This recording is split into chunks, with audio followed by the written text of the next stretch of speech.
Hello India, आपके साथ मैं दीपिका सिंह। करेंगे खबरों की शुरुआत बड़ी खबर के साथ। नए संसद भवन में आज अंतरिम बजट पेश होना है। सुबह 11 बजे संसद में अंतरिम बजट पेश होगा। वित्त मंत्री निर्मला सीतारमण बजट को पेश करेंगी। सुबह 10 बजे बजट से पहले कैबिनेट की मीटिंग बेहद खास मानी जा रही है। तो देखिए, आज का अंतरिम बजट है जिसे 11 बजे पेश होना है। वित्त मंत्री निर्मला सीतारमण बजट पेश करेंगी। तो फिलहाल देखिए, चूंकि चुनाव नजदीक है और इसी को लेकर ये पूर्णकालिक बजट नहीं होगा और इससे पहले ये जो बजट होगा वो 3 से 4 महीने के लिए बैकअप कह सकते हैं इसे हम, कि यहाँ पर जो सरकार है देश को चलाने के लिए इस तरह का बजट लाती है, उसे इंटरिम बजट कहा जाता है। तो फिलहाल आपको बता दें बड़ी खबर, इसी के साथ देखिए कैबिनेट की बैठक भी होनी है और आज के बजट में क्या कुछ सौगातों का पिटारा खुलेगा, ये देखने वाली बात होगी। और इसी के साथ साथ आपको बता दें, कल जिस तरीके से खुद राष्ट्रपति ने तमाम उपलब्धियों को गिनाया था, तमाम बातों को कहा था, ठीक उसी के लिहाज से कहा जा सकता है कि बजट बहुत खास हो सकता है। तो आज का दिन बहुत खास है। आज बजट भी पेश होना है और देखिए, इससे पहले सर्वदलीय बैठक का आयोजन किया गया था। तमाम जो सांसद थे उनसे कहा था कि जो सत्र है ये सुचारू रूप से चल सके, इसी के लिए आप सब मदद करें। लेकिन आज क्या पिटारा खोला जाएगा, ये देखने वाली बात होगी, क्योंकि अब 3 से 4 महीने के बाद लोकसभा चुनाव भी नजदीक है। इसी के मद्देनजर ये बजट बेहद खास रहने वाला है।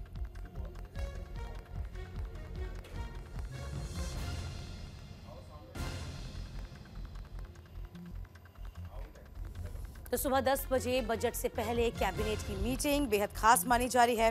कैबिनेट की मीटिंग होगी। इसके बाद देखिए 11 बजे बजट को पढ़ा जाएगा। इसकी तैयारियां पूरी हो चुकी हैं, ये बड़ी खबर आपको बता रहे हैं। देखिए, कई इसमें बातें सामने आ रही है। ऐसा कहा जा रहा है कि मोबाइल फोन सस्ते हो सकते हैं। इसके अलावा किसानों के लिए पिटारा खोल सकती है सौगातों का। महिलाओं के लिए भी कुछ प्रावधान किए जा सकते हैं। हालांकि बहुत जल्द आज स्पष्ट हो जाएगा कि लोकसभा चुनाव से पहले सरकार का जो बजट है इसमें क्या कुछ खास सामने आएगा।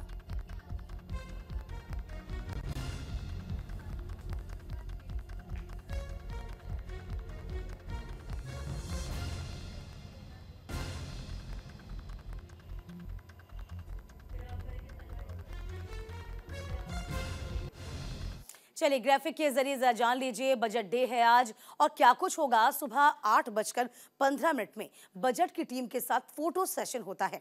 आपको बता रहे हैं समयवार किस तरीके से आज का दिन बेहद खास होगा। सुबह 8:45 पर राष्ट्रपति मुर्मू से मिलेंगी वित्त मंत्री। सुबह 9 बजकर देखिए 8:15 पर बजट टीम के साथ फोटो सेशन होना है। इसके बाद जैसे जैसे वक्त बढ़ेगा 8:45 पर राष्ट्रपति मुर्मू से वित्त मंत्री की मुलाकात बेहद खास होगी। ठीक इसी तरीके से आपको बता दें 8:15 पर निर्मला सीतारमण पहुंच जाएंगी संसद भवन। सुबह 10 बजे संसद में कैबिनेट की मीटिंग भी होनी है। इसके अलावा सुबह 11 बजे वित्त मंत्री बजट को पढ़ेंगी, बजट को पेश किया जाएगा। तो आज बजट डे है, ऐसी तमाम तैयारियां कर ली गई हैं। कहा जा रहा है कि तमाम सौगातें यहां पर दी जा सकती हैं। लोकसभा चुनाव चूंकि नजदीक है।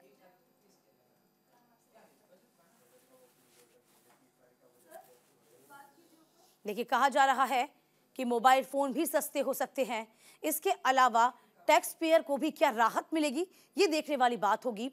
किसानों के लिए क्या सौगातों का पिटारा खुलेगा, महिला सशक्तिकरण की दिशा में क्या और कदम आगे बढ़ाई जाएगी सरकार के द्वारा।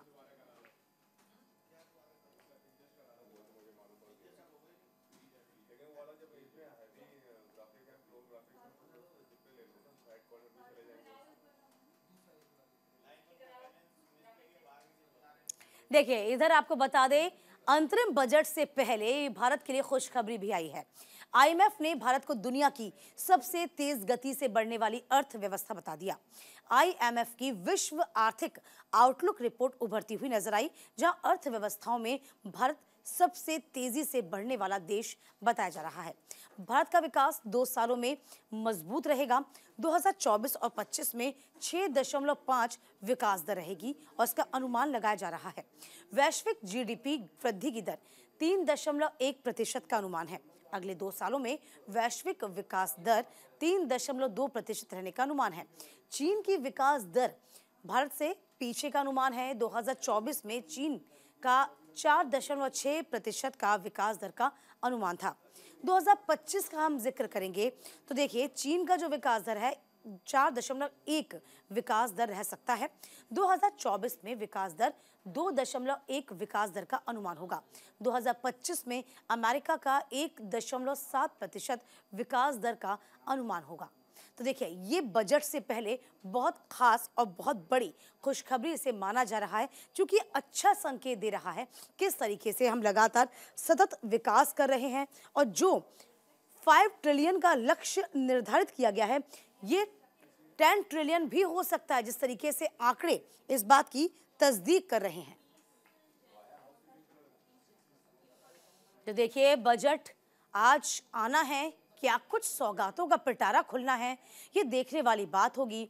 इस बीच उत्साहवर्धन करती हुई IMF की रिपोर्ट भी सामने आ गई, जिसमें कहीं ना कहीं भारत की जो ग्रोथ है वो दर्शाती है कि एशिया में किस तरीके से भारत उभर रहा है। इधर यूपी विधानसभा बजट सत्र से पहले सर्वदलीय बैठक होगी दोपहर 12:30 बजे। सर्वदलीय बैठक होगी सुबह 11:30 बजे। कार्य मंत्रणा समिति की बैठक है 31 जनवरी को की थी। दोनों बैठकें प्रस्तावित। कल से शुरू होगा यूपी का बजट भी, तो 5 फरवरी को बजट पेश करेगी यूपी सरकार।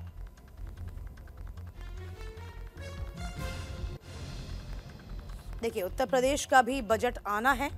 इसको लेकर उत्तर प्रदेश सरकार इस वक्त तैयारियों में जुटी हुई है। कल से शुरू होगा यूपी का बजट और इससे पहले जो मीटिंग्स हैं, जो बैठकें हैं, सर्वदलीय बैठक जो औपचारिकता होती है उसे पूरा किया जाएगा। तो यूपी विधानसभा बजट सत्र कल से शुरू हो रहा है। दोपहर 12:30 बजे सर्वदलीय बैठक होगी। कार्य मंत्रणा समिति की बैठक होगी।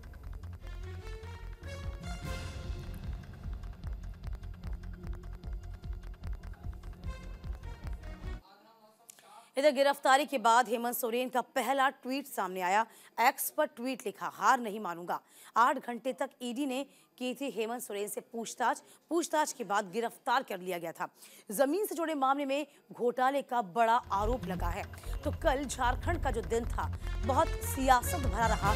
किस तरीके से पहले से ही कयास लगाए जा रहे थे कि झारखंड में कहीं ना कहीं ईडी का जो शिकंजा हेमंत सोरेन पर कसा हुआ है, गिरफ्तारी संभव है।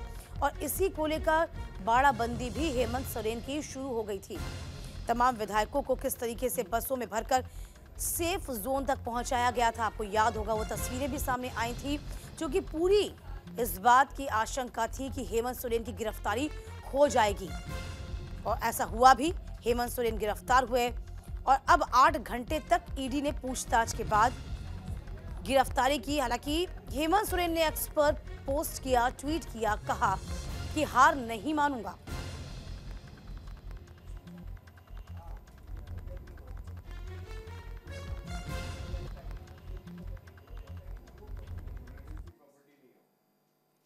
इधर झारखंड में सर्दी में गर्मा गई है सियासत। सोरेन के इस्तीफे के बाद सीएम का इंतजार होगा। हेमंत सोरेन से पहले आपको बता दें, हेमंत सोरेन ने गिरफ्तारी से पहले ही इस्तीफा दे दिया था। चंपई सोरेन मुख्यमंत्री पद की शपथ ले सकते हैं। कल चंपई सोरेन को चुना गया था विधायक दल का नेता।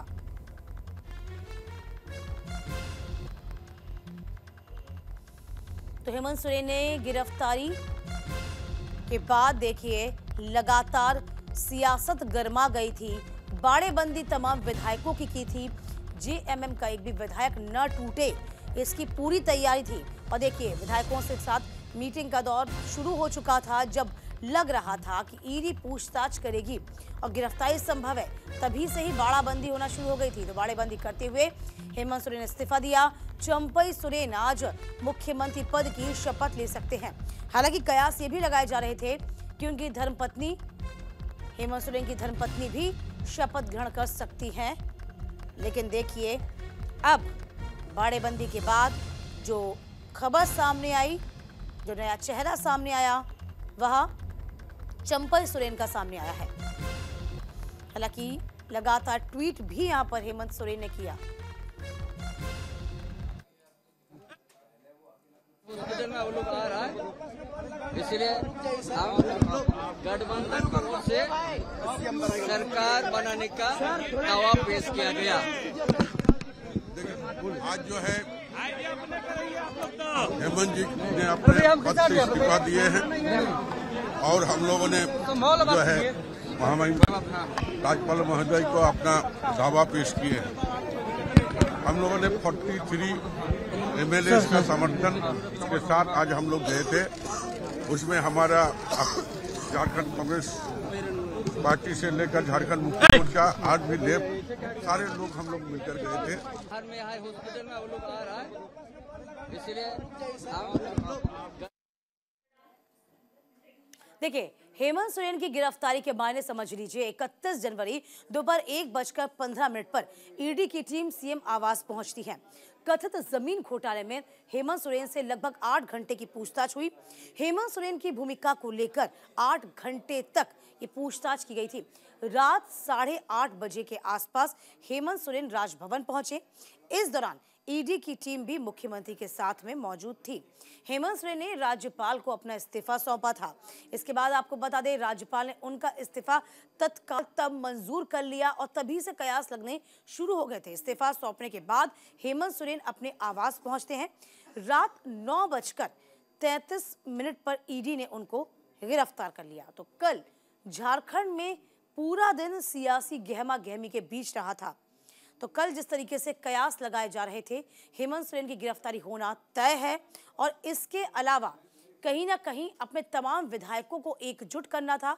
विधायक नहीं टूटे, बाड़ेबंदी करनी थी, जिस पे जेएमएम कामयाब भी हुई।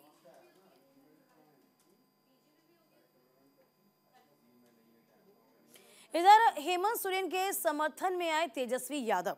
हेमंत सोरेन की गिरफ्तारी पर तेजस्वी का पोस्ट आया। बीजेपी ने 1 हफ्ते में लोकतंत्र को तार-तार कर दिया है। डर से जांच एजेंसियों की निष्पक्षता ही खत्म हो गई।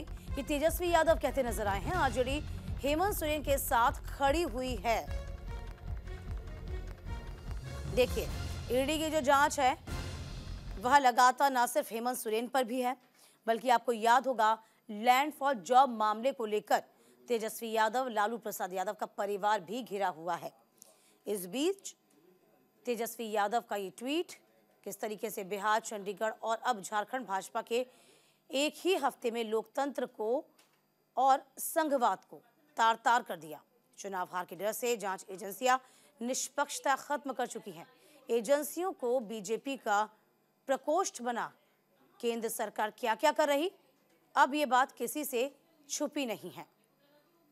तो देखिए, पोस्ट किया तेजस्वी यादव ने, x deputy CM Tejashwi Yadav, और देखिए अपना दुख भी व्यक्त किया है तेजस्वी यादव ने।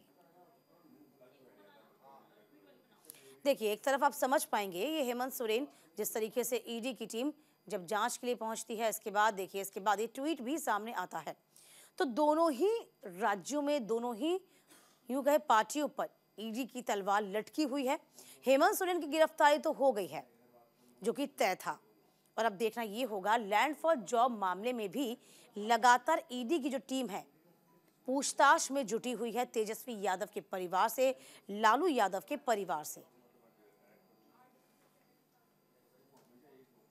इधर भारत जोड़ो न्याय यात्रा का 19वां दिन आज है। पश्चिम बंगाल के मुर्शिदाबाद में रैली होगी। राहुल गांधी रैली को संबोधित करेंगी।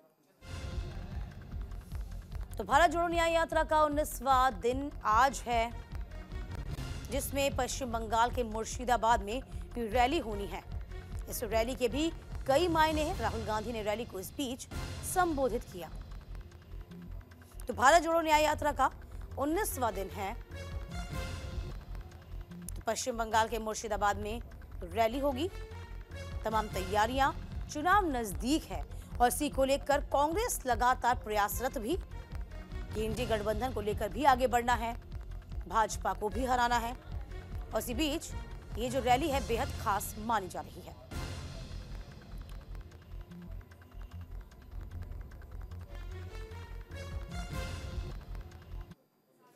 इधर मध्य प्रदेश में रोजगार दिवस कार्यक्रम हुआ। कार्यक्रम में सीएम यादव शामिल हुए हैं, जिसमें 7 लाख से ज्यादा युवाओं को रोजगार की सौगात दी जाएगी। स्वरोजगार योजना के तहत वितरित करेंगे राशियां। युवाओं को लगभग 5,151 करोड़ से ज्यादा की राशि दी जानी है। तो मोहन यादव शामिल होंगे मुख्यमंत्री मध्य प्रदेश के रोजगार दिवस कार्यक्रम में।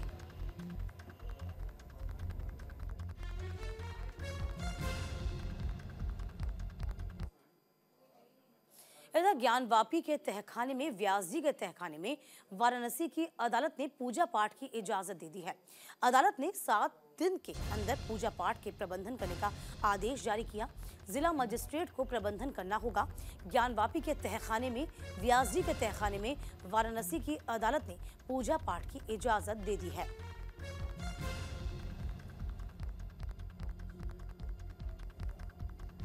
देखिए, बड़ी खबर आपको बता रहे हैं, जहां पर हरियाणा में आज से खुलेगा प्लॉट आवंटन पोर्टल, जिसमें 11 शहरों में प्लॉट के आवंटन के लिए पोर्टल खुल जाएगा। इस बीच मुख्यमंत्री शहरी आवास योजना के तहत इसका आवंटन बेहद खास है। पोर्टल के जरिए 30 वर्ग गज का ये प्लॉट दिया जाएगा, जिसमें हरियाणा में आज से प्लॉट आवंटन की जो पोर्टल है, इसकी प्रक्रिया की शुरुआत 11 शहरों में प्लॉट के आवंटन के लिए पोर्टल खोला जाएगा।